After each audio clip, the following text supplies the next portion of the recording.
வன்னி மரத்தடி வருவதும் யாரு? வந்திடும் பொருளை சொல்லுவதாரு?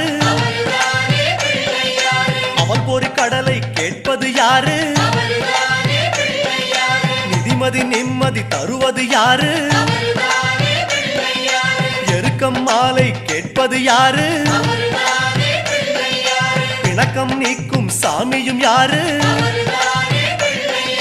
முன்வினை அறுக்கும் மூத்தவன் யாரு?